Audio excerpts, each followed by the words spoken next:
वरदेव हरी विठ्ठल श्री ज्ञानदेव तुकाराम वासुदेव.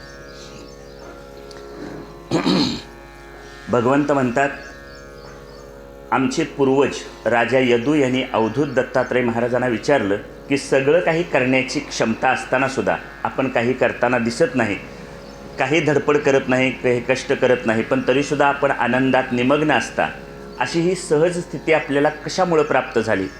तर अवधूत दत्तात्रयाने त्याचं उत्तर दिलं की मी अनेक गुरूंच्याकडून काही गोष्टी शिकलो. माझे अनेक गुरु आहेत आणि ज्यांचा आश्रय, त्या सगळ्याचा आश्रय गुरु करण्यापाठीमागं माझा त्याचा आश्रय कोण आहे? तर माझी स्वतःची बुद्धी. ही स्वतःची बुद्धी वापरून मी माझ्या जीवनात प्रत्येक गोष्टीतून, घटनेतून काहीतरी काय केलेलं आहे? शिकलेलं आहे. आणि या अवधूतांच्या 24 गुरूंचं वर्णन ते आता सांगतात. मी कोणाकडून काय शिकलो ते सांगतो. त्यातला पहिला गुरु आहे पृथ्वी. पृथ्वीकडून मी क्षमा शिकलो, सहनसिद्धी शिकलो. आपण थुंकतो, मलमूत्र विसर्जन करतो, मारामाऱ्या करतो, बऱ्याच गोष्टी पृथ्वीवर करतो, पण पृथ्वी आपल्याला सगळ्यांना काय करते? सर्व जीवांना त्याबद्दल क्षमा करते. सज्जनांना आधार देते, तसा दुर्जनांना सुद्धा आधार देते. सगळ्यांचं सगळं सहन करण्याची सिद्धी कुणाकडे आहे? पृथ्वीकडे आहे. आणि पृथ्वी सदैव दुसऱ्यासाठी कार्यरत आहे, हे मी पृथ्वीकडून शिकलो. नंतर मी वायूला गुरु केलं. वायू सर्वत्र विहार करतो. सर्वत्र विहार करतो याचा अर्थ कुठे एका ठिकाणी थांबत नाही, एका ठिकाणी आसक्त होत नाही. आणि आपण सगळ्यांच्यासाठी, आता वायू म्हणजे प्राणवायू घेऊनच आपण काय करतो? आपलं जीवन जगतो. पण त्याचं आपण त्या प्राणवायूच्या जोरावर आपण जीवन जगतो. प्राणवायू कधी प्रदर्शन करतो का? मी एखादं काम केलं तर मी 4 जणांना सांगतो मी केलं म्हणून.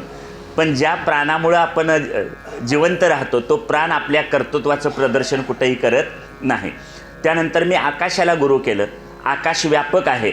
वादळ, वारं, पाऊस या सगळ्या गोष्टी आकाशात घडतात, पण आकाशात आकाश त्यानं लिप्त होत नाही. वादळात वारं, समजा माती उडाली, लाल भडक माती वर आकाशात उडाली म्हणून आकाश लाल झालं, असं कधी घडलं काय?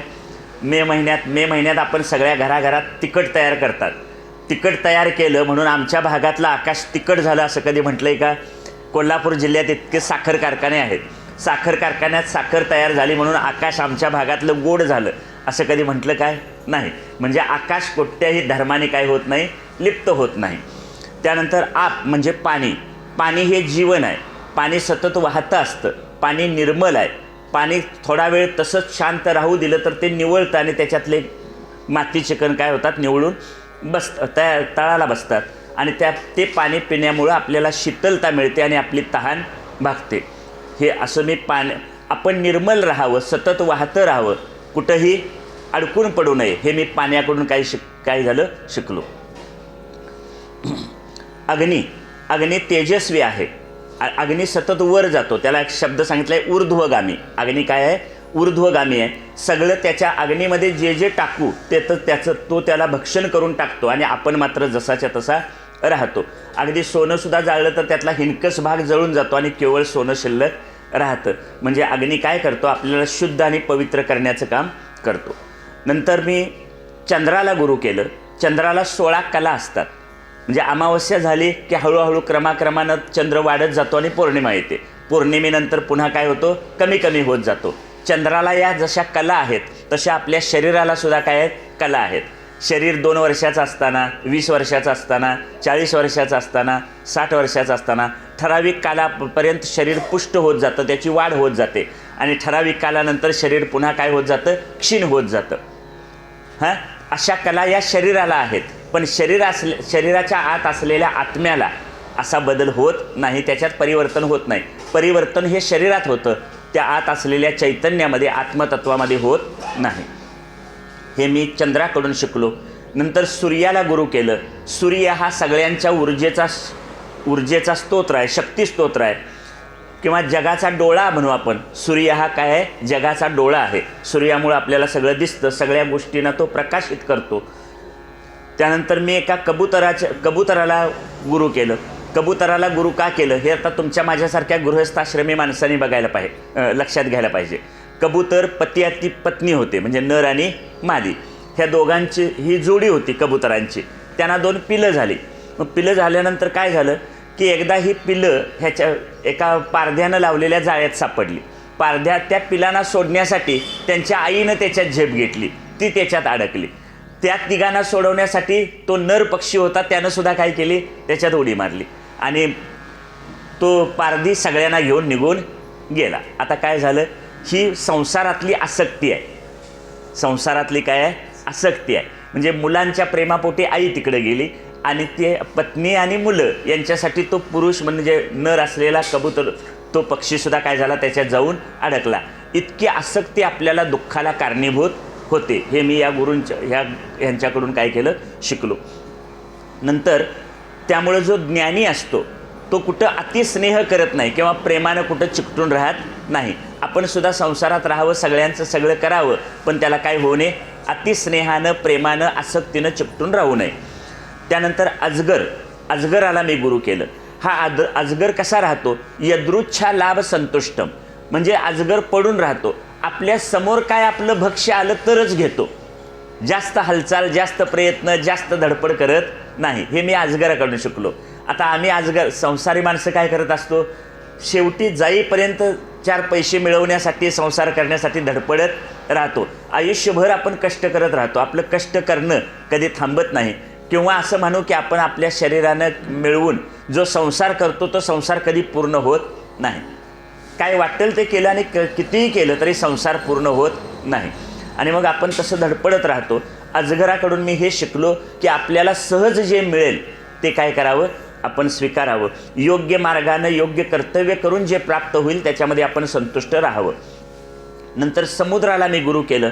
समुद्र गंभीर आहे. समुद्र कसा आहे, गंभीर म्हणजे भीती दाखवणार नाही, खोल.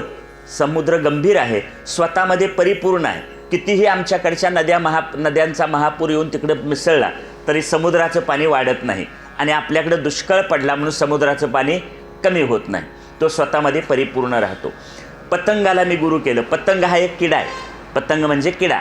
समजा लाईट गेल्यावर तुम्ही घरात दिवे लावले तर अनेक त्या दिव्याच्या भोवती किडे पडलेले असतात.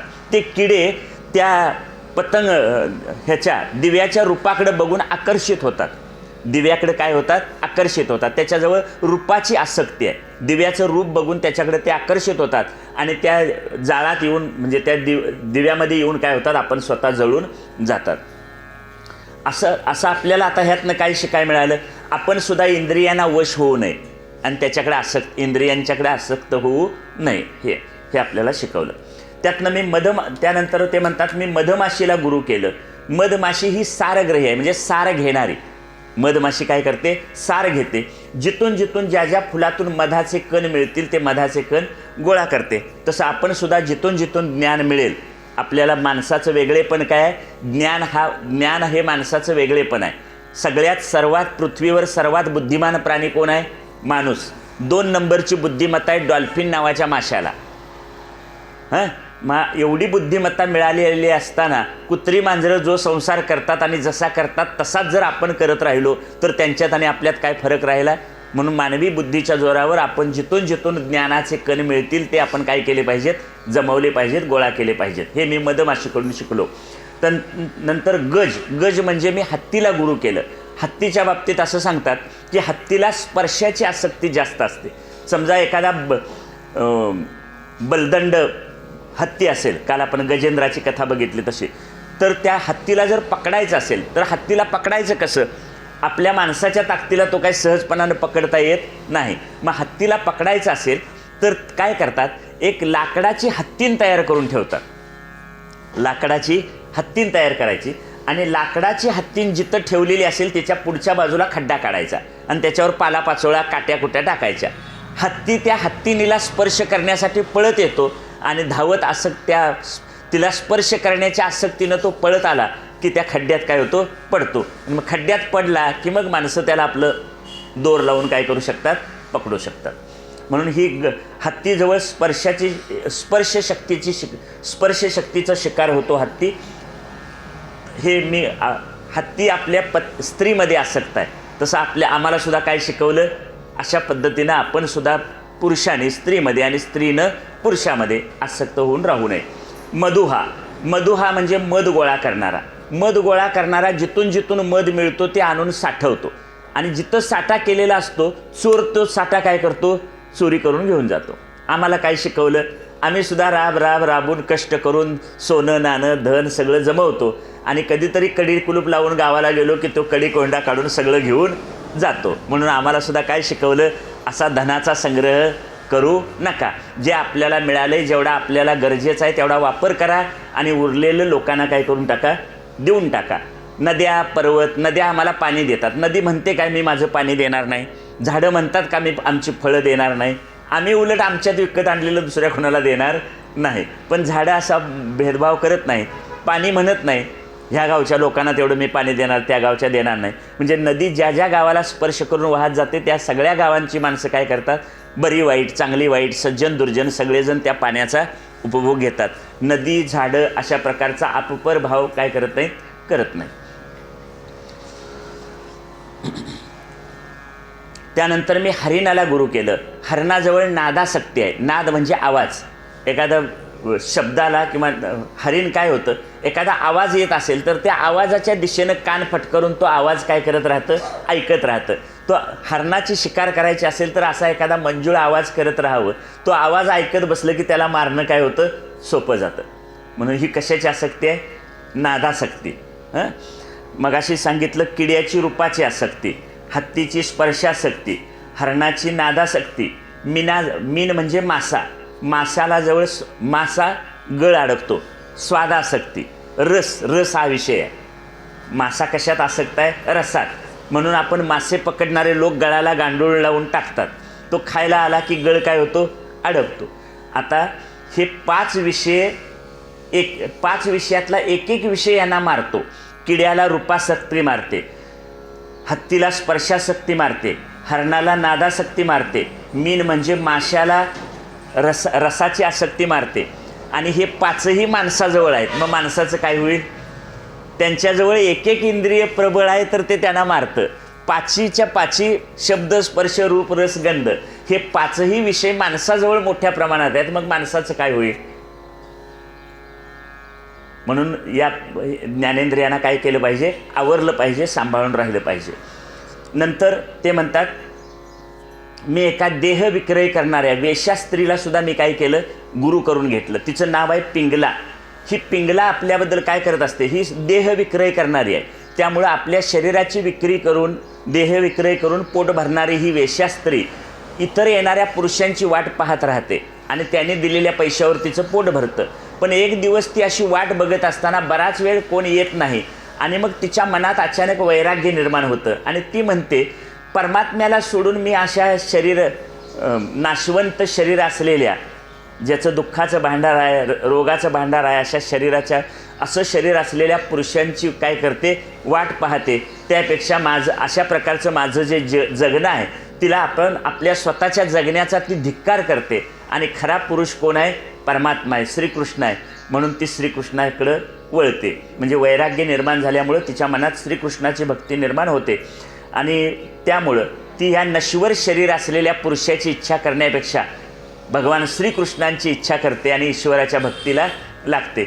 आणि ईश्वराबद्दल, श्रीकृष्णाबद्दल लिहिताना तिने एक गीत लिहिलं, ते एक पिंगला गीत नावानं प्रसिद्ध आहे. काल एक गोपी गीत सांगितलं होतं. असं त्या देह विक्रय करणाऱ्या पिंगला नावाच्या स्त्रीनं लिहिलेलं पिंगला गीतसुद्धा काय आहे, प्रसिद्ध आहे. त्यानंतर पुढचा गुरु आहे पक्षी. एक कुरर पक्षी म्हणजे गिधाडासारखा, घारीसारखा असणारा हा पक्षी आहे. हा घारीसारखा पक्षी काय करतो, त्याला कुठंतरी एक तोंडात मासा मिळतो. माशाचा तुकडा तोंडात घेऊन तो जात असतो. त्या पक्ष्याच्या तोंडात माशाचा तुकडा बघून अनेक कावळे त्याच्या मागं लागतात.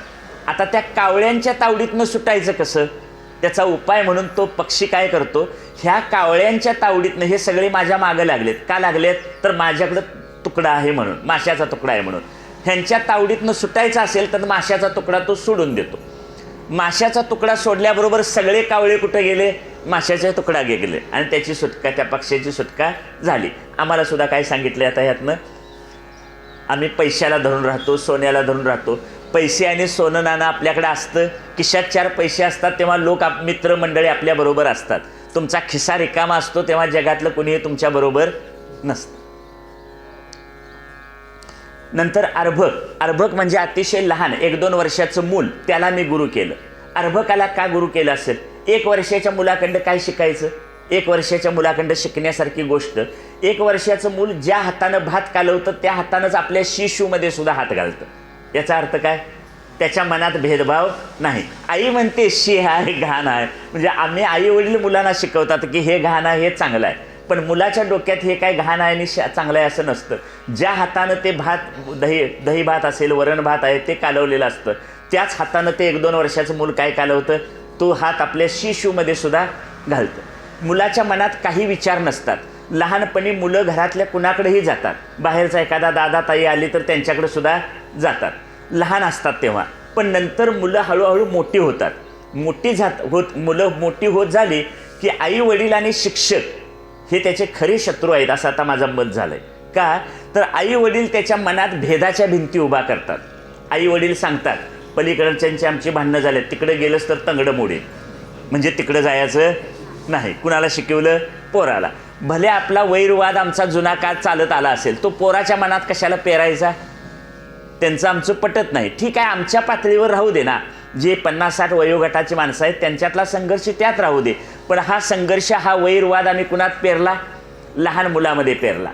म्हणजे उद्या ते मूल, तो वैरवाद, त्यांच्या घरातलं मूल आणि आमच्या घरातलं मूल, ही वैरवादाची परंपरा काय करणार? पुढं चालू ठेवणार. म्हणजे पलीकडे जायचं नाही, ते आमचे शत्रू आहेत. मग आमचा धर्म, तुमचा धर्म, आमचा संप्रदाय, तुमचा संप्रदाय, आमची जात, तुमची जात, ह्या भेदाच्या भिंती आई वडील आणि शाळा घडवतात आणि पोराच्या डोक्यात भेद निर्माण होतो. 1-2 वर्षाचं असताना जे मूल सगळ्यांच्याकडे जात होतं ते 4-5 वर्षाचं झालं की आपल्याच माणसांच्याकडे जातं, नंतर दुसऱ्याकडे जात नाही. आणि दुसऱ्याकडे जाईना झालं की आई वडील म्हणतात आता हे शानं झालं. काय कळलं तुम्हाला? जेव्हा पोराच्या मनात भेदाच्या भिंती उभा राहतात तेव्हा आई वडील म्हणतात आमचं पोरगं किंवा पोरगी आता काय झाली? शानी झाली. ती आता फक्त आपल्याच माणसांच्याकडे जाते, परक्यांच्याकडे जात नाही. मग त्यांचं लहानपण चांगलं होतं का मोठेपण चांगलं आहे? लहानपण चांगलं आहे, कारण त्यांच्या मनात कुठला भेदभाव नाही. आम्ही जसजसे मोठे होत जातो तसतशा आमच्या डोक्यात जातीच्या, धर्माच्या, भाषेच्या, पंथाच्या भिंती काय होतात? उभा राहतात. म्हणून मी कुणाला गुरु केलं? लहान मुलाला, अर्भकाला गुरु केलं. नंतर मी एका कुमारिकेला गुरु केलं. कुमारिकेला गुरु का केलं? लग्न न झालेल्या मुलीला कुमारिकेला गुरु का केलं? तर ह्या कुमारिकेला बघायला काही वर पक्षाची, नवऱ्याकडची माणसं आली. नवऱ्याकडची माणसं आल्यानंतर ही कुमारिका एकटीच घरात होती. आपल्या घरात कोण नाही हे बाहेर आलेल्या माणसांना कळू नये म्हणून तिनं हातातली सगळी काकणं काढून एक-एकच काकण ठेवलं. का? ही जुन्या काळातली गोष्ट आहे. त्यांच्यासाठी भात करायला जे भात सडायचे होते, तांदूळ तयार करायचे होते, ते करताना आपल्या हातातली काकणं वाजली तर बाहेरच्या लोकांना ह्यांच्या घरात दुसरं कोण नाही हे कळेल म्हणून तिनं आपली बाकीची काकणं काढून ठेवली आणि एक-एकच काकण शिल्लक ठेवलं. एक ठेवल्याचा परिणाम काय? आवाज होणार नाही. आपण सुद्धा बाकीची सगळी काकणं काढून ठेवावी आणि कधी कधी तरी एकांतात बसावं, एकटं बसावं. एकांतात बसलं की आपलं अंतःकरण शांत व्हायला काय होते? मदत होते. कशाचा आवाज होत नाही. काकणं 2-4 असली की त्याचा काय होतो? आवाज होतो. घरात आपण म्हणतो बघा, 4 बायका घरात असल्या की भांड्याला भांडं काय होतं? लागतं, वादविवाद सुरू होतात. 4 कशाला? 2 असल्या तरी चालते. चला पुढं. नंतर शरकृत. शर शब्दाचा अर्थ आहे बाण. मी एका बाण तयार करणाऱ्या लोहाराला गुरु केलं. बाण तयार करणाऱ्या लोहाराला. तो लोखंड तापवून त्याचा बाण तयार करणारा हा जो लोहार आहे, तो लोहाराची इतकी एकाग्रता असते की दारावरनं एखाद्या राजाची मिरवणूक गेली किंवा एखादी वरात गेली तरी त्याला कळत नाही. म्हणजे बाहेर कितीही गोंधळ असला तरी तो, त्याची एकाग्रता कशात असते? आपल्या कामात असते. असं आपण सुद्धा बाहेर सगळा कितीही कोलाहल चालत असला तरी आत असलेल्या परमात्म्याजवळ आपण काय झालं पाहिजे? एकाग्र झालं पाहिजे. हे मी कुणाकडून शिकलो? शरकृत म्हणजे बाण तयार करणाऱ्या लोहाराकडून शिकलो. पुढं मी एका सर्पाला गुरु केलं. सर्पाला गुरु का केलं? आपण एक सर्पाबद्दल म्हणतो, आयत्या बिळात नागोबा. आयत्या बिळात नागोबा म्हणजे साप स्वतःचं घर स्वतः तयार करीत नाही. तुम्ही आम्ही गृहस्थाश्रमी माणसं आहोत. गृहस्थाश्रमी माणसानं घर जरूर बांधावं, पण संन्याशाला घराची गरज नाही. संन्याशानं घर बांधलं आणि तो घरात राहिला की घराची आसक्ती निर्माण होते. त्यामुळं संन्याशानं काय करू नये? घर बांधू नये. मग संन्याशासाठी कुठलं घर? ज्ञानेश्वर महाराजांनी सांगितलं, हे विश्वची माझे घर, ऐसी मती जयाची स्थिर, किंबहुना चराचर आपणची झाला.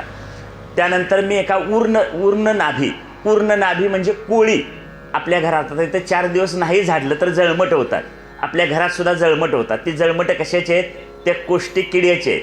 तो किडा आपल्याच तोंडातून एक रस बाहेर काढतो, त्या रसापासून जाळं तयार करतो आणि त्याच्यात आपणच राहतो. आपणच त्याच्यात काय होतो? अडकून पडतो. म्हणजे आपल्याच शरीरातून काढलेल्या रसापासून ते जाळं विणतो आणि त्या जाळ्यात आपणच अडकून राहतो.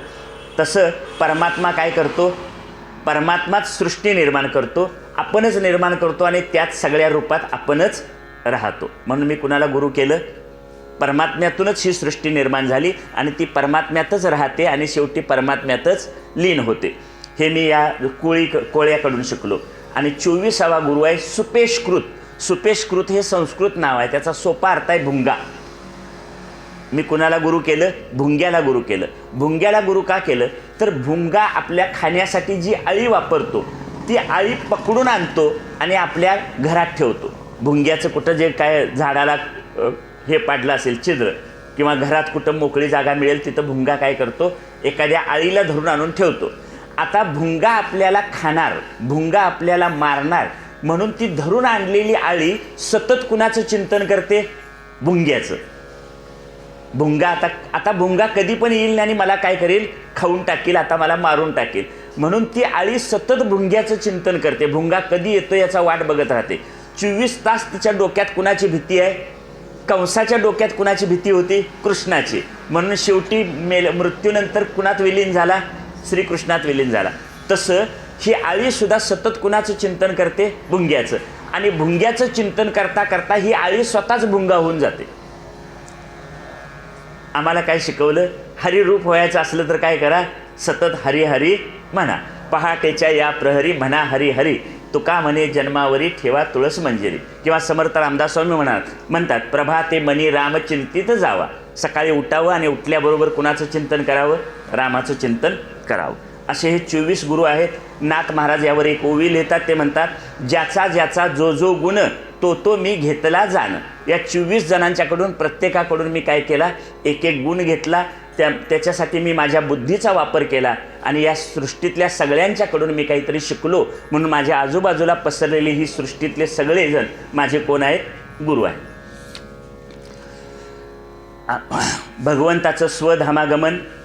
द्वारकेत अपशकुन होत होते. ब्राह्मणाच्या शापानं यादवांचा नाश होण्याची वेळ आली. तेव्हा सर्व यदुवंशीय भगवंताच्या सांगण्यावरून प्रभास क्षेत्री आले. दैववशात त्यांची बुद्धी भ्रष्ट झाली. आपण म्हणतो बघा विनाशकाले विपरीत बुद्धी. तुमचं चांगलं व्हायचं असेल तर तुम्हाला प्रयत्न करायला, कष्ट करायला लावणारी बुद्धी देणारा कोण आहे? तोच आहे. आणि तुमचं वाळवाण लागायचं असलं, तुमचं वाईटच व्हायचं असलं, तुमचं नुकसान व्हायचं असलं तर तुम्हाला विनाशकाली विपरीत बुद्धी देणारा सुद्धा कोण आहे? तोच आहे.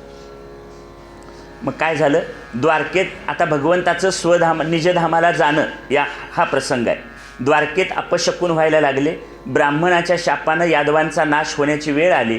तेव्हा सर्व यदुवंशीय भगवंताच्या सांगण्यावरून प्रभास क्षेत्री आले. दैववशात त्यांची बुद्धी भ्रष्ट झाली. ते एक प्रकारचे मदिरा म्हणजे दारू प्यायले.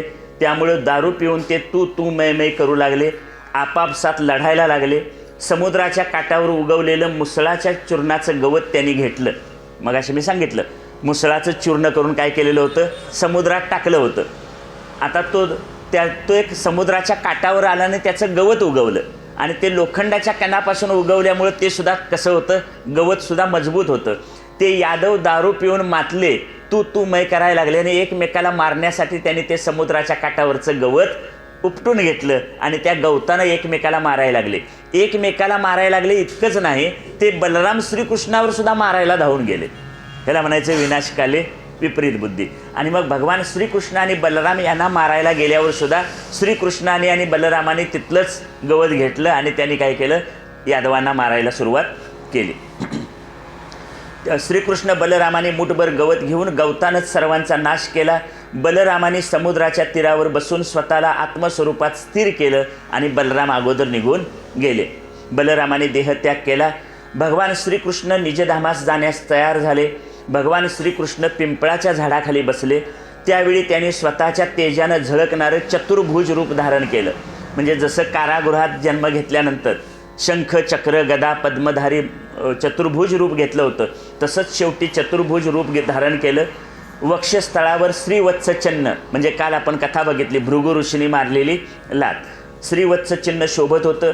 रेशमी पितांबर आणि शेला भगवंतांनी धारण केला होता. गळ्यात कौस्तुभ मणी होता.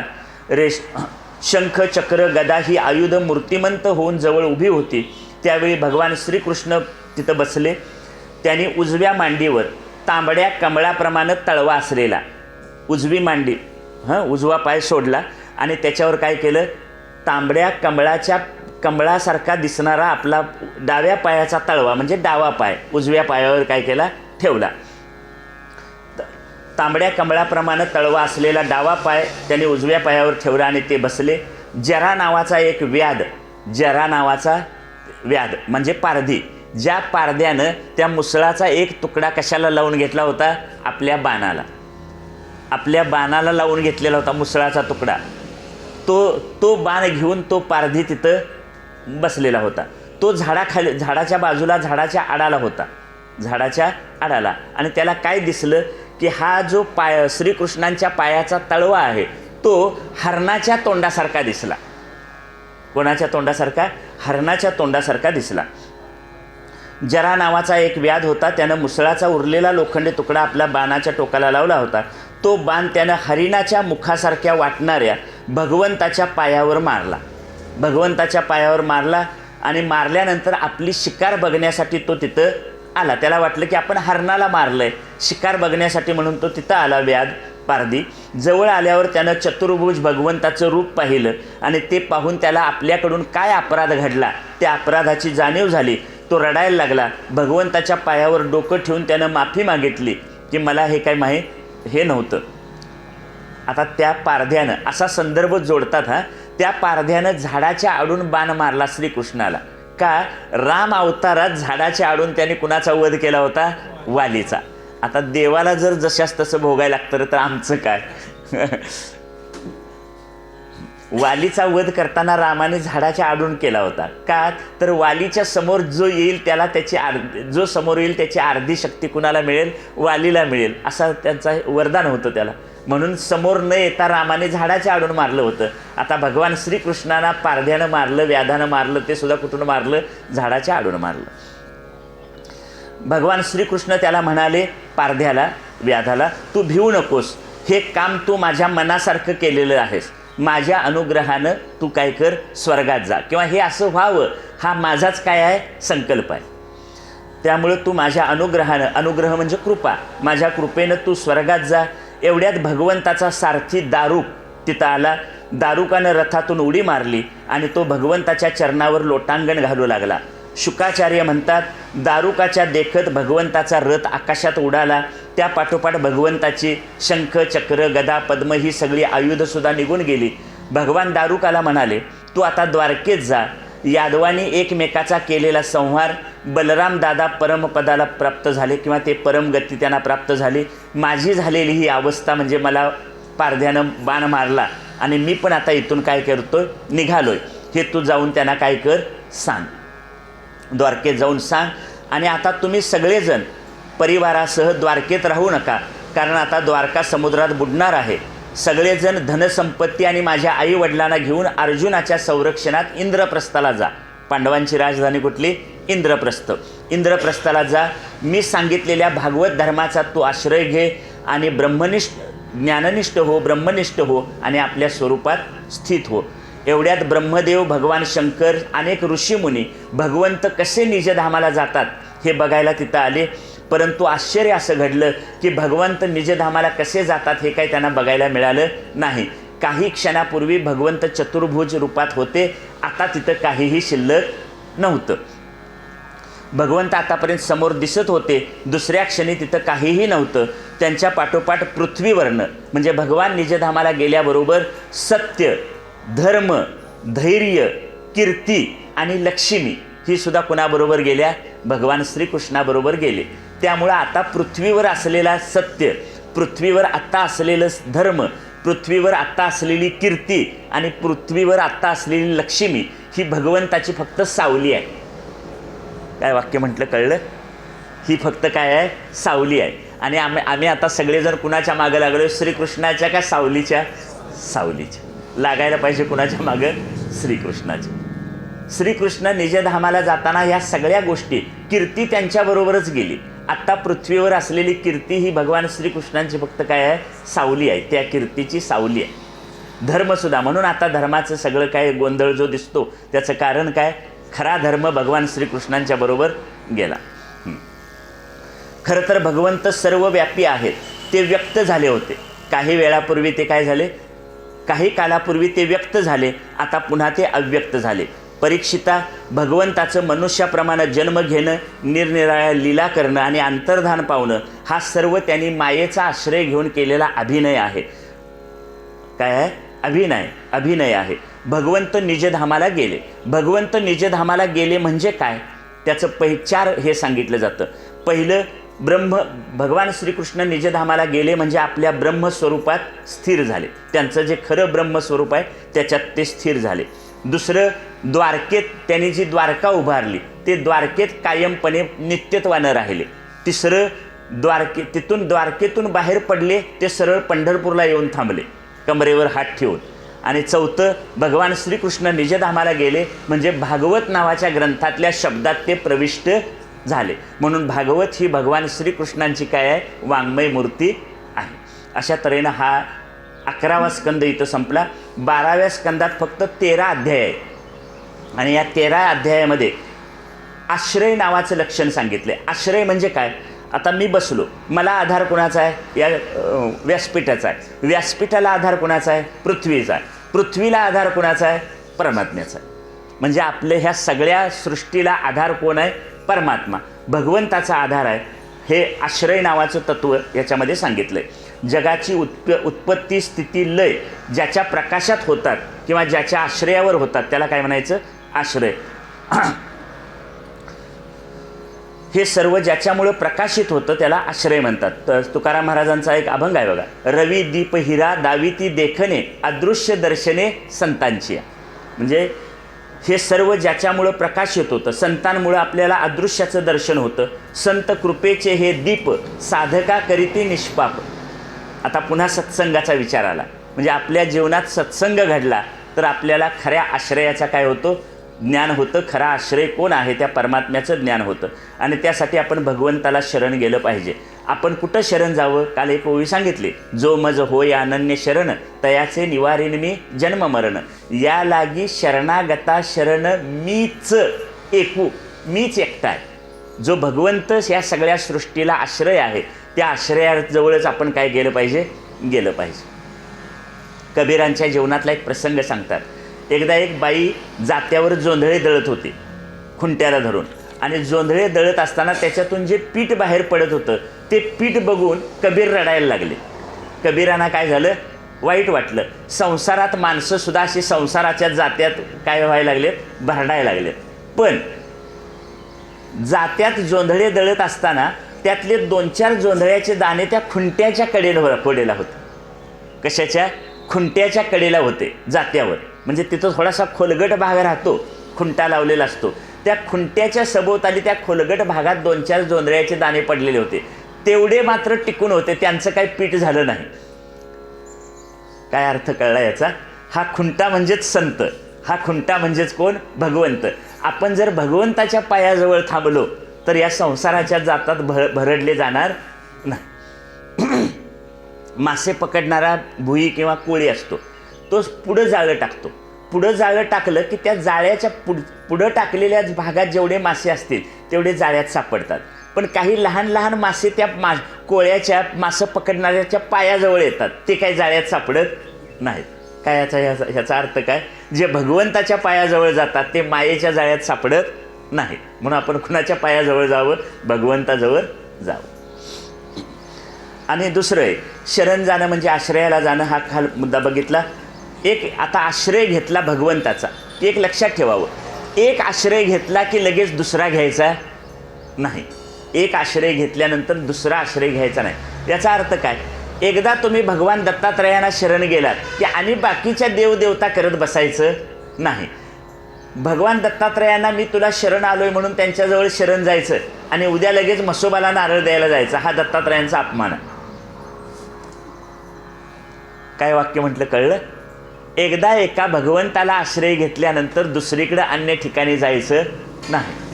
बघा, अवघाची संसार सुखाचा करीना आनंदे भरीन तिन्ही लोक, असं म्हणणारे ज्ञानेश्वर महाराज कुणाचे भक्त आहेत? विठ्ठलाचे. बरोबर. आनंदाचे डोही आनंद तरंग, आनंदाचे अंग आनंदाची, असं म्हणणारे तुकाराम महाराज कुणाचे भक्त आहेत? विठ्ठलाचे.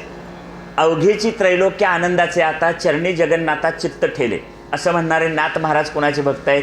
विठ्ठलाचे. आणि हे सांगणारा मी मात्र भक्त आहे म्हसोबाचा. आता जर परमात्मा विठ्ठल पांडुरंग आनंदरूप असेल तर म्हसोबाकडे तो आनंद मला मिळेल काय? मिळणार नाही. म्हणजे या आम्ही तयार केलेल्या ज्या देवदेवता आहेत त्यांना आपल्या ताकदीच्या बाहेरचं ते काही देऊ शकत नाहीत. काल तुम्हाला सांगितलेली गोष्ट शीतला देवीची. शीतला देवीच्या भक्तानं काय मागितलं? अरबी घोडा मागितला. देवी काय म्हणाले? तुला अरबी घोडा द्यायची ताकद माझ्याजवळ असती तर मी गाढव कशाला घेतलं असतं. म्हणजे या देवदेवता आपल्या ताकदीच्या बाहेरचं काही देऊ शकत नाहीत. मग आनंदाचे डोही आनंद तरंग असा अनुभव देणारा परमात्मा पांडुरंग आहे. त्याला त्याची चरण सोडून दुसरीकडे शरण जाणं हा पांडुरंग परमात्म्याचा काय आहे? अपमान आहे. म्हणून एकदा एक आश्रय घेतला, श्रीकृष्णाचा आश्रय घेतला की दुसऱ्या अन्य देवदेवतांच्याकडे जायचं नाही. यानंतर या 13व्या अध्यायातला महत्त्वाचा मुद्दा आहे तो म्हणजे कलियुगाचे धर्म. आता आपण ज्या कलियुगात राहतोय ते सगळे धर्म, आता हे मी काही सूचना वाचून दाखव, ते लक्षात येईल तुमच्या. तसंच सगळं चाललेलं आहे. शुकाचार्य राजा परीक्षिताला सांगतात, द्वापार युगाच्या शेवटी भगवंत निजधामाला गेले. त्यामुळे हे राजा बलवान काळाच्या कळीच्या प्रभावानं धर्म, सत्य, दया, पवित्रता, आयुष्य, बळ, स्मरणशक्ती यांचा लोप होत जाईल. कलियुगामध्ये काय काय होईल सांगितलंय बघा. कलियुगात धर्माचा, सत्याचा, पावित्र्याचा, क्षमा, दया, आयुष्य, स्मरणशक्ती यांचा काय होईल? ऱ्हास होईल. कलियुगात ज्याच्याकडे भरपूर धनसंपत्ती असेल त्याला लोक कुलीन, सदाचारी आणि सद्गुणी मानतील. ज्याच्याजवळ भरपूर पैसा आहे त्याला काय म्हणतील? सद्गुणी म्हणतील. ज्ञानापेक्षा धन महत्त्वाचं ठरेल. काय कळलं वाक्य? ज्ञानापेक्षा कशाला महत्त्व ठरेल? धनाला. म्हणजे ज्ञान कुणाकडे किती आहे त्याला महत्त्व नाही. ज्याच्याजवळ धन जास्त आहे तो मोठा मानला जाईल. धर्म विकला जाईल. धर्म विकला जाईल. आता दिसतंय आपल्याला सगळं. न्याय विकला जाईल. न्याय म्हणजे न्यायालयात जे न्याय दिले जातात आता ते सगळं चाललेलं आहे. आता काय त्यावर फार तुम्ही पेपर वाचत असाल तर न्याय विकला जातो काय केला जातो ते कळलं असेल तुम्हाला. न्याय विकला जाईल. विवाह संबंध एकमेकाच्या आवडीवरून ठरवले जातील. मुलाला मुलगी आवडली, मुलीला मुलगा आवडला, झालं. ह्याच्या